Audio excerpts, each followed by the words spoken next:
Being a student is a difficult role to perform, right? I can empathize with you. You are expected to score good grades, do well in sports, expected to be energetic and smart almost all the time. And everyone also expects you to have an excellent memory. Too much, right? I think being a student, you will try to meet all of these expectations, but out of all, one would be difficult to achieve. Guess what? To possess an excellent memory. If you are a mediocre kid, to have a great memory can be a difficult task for you. You might feel inferior and less capable than others and wonder if there is any life hack which can help you with the same. Well, there is. If you suck at recalling information, then know about these 3 ways of memory recall you can choose from. First, let us start with the most basic recall exercise. If you suck even at recalling the most basic information, then this is for you.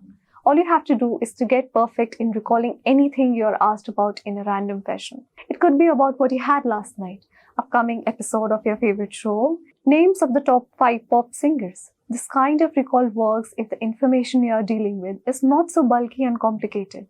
Being a student, you might struggle with recalling the topic the teacher taught you in your 4th lecture, whether you packed your English workbook in your bag or not, and if you got your parents' signature done on your test sheet.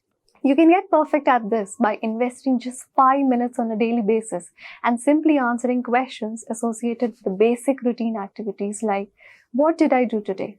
What were the things my mother asked me to buy?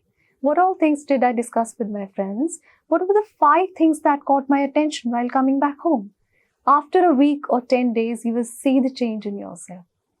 Which color did I mix in red to get orange? What did the king do to the beggar when he spotted him telling lies? It is easy and interesting to recall things this way, right? When someone gives us cues and hints to reach our goal, it makes easy. If you struggle with recalling information, create your own cues that can take you there to your goal. Use words like what, where, how, and when to get these answers. For example, if you can't remember the name of the book you read last week, ask questions like, what did the book look like? Its colors, fonts. What was the story like? Where did I read it? Where was the book kept? What was the theme? Was it sad, happy, fantasy, or thrill? When did I read it? Who recommended it? Internet, friend, or a random selection?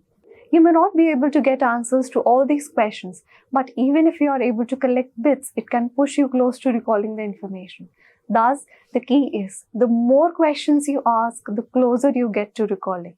And the best part is that a recall practice done with the help of cues can make you recall a lot of things than any other method and also makes you a creative individual. If you find that cues don't seem to excite you and you still can't recall things, you just try recalling things in a serial manner. You remember how we were taught to count? Every time we forgot the number, we would go back to 1, 2, 3 to remember what was next. For instance, if you were asked what was the moral of the story you read yesterday, and you're unable to recall it, you just start recollecting how the story began, its characters, what they did, what happened later, and how the story came to an end, and you will get the answer. For this type of recall, you'll have to move serially, order by order, to reach your goal. A recall practice like this takes time, but it can prove to be efficient practice in making you a great learner who focuses on each and every step and minor details. Try out practicing these 3 types of memory recall and identify which type works best to improve your memory skills. Stay tuned for more.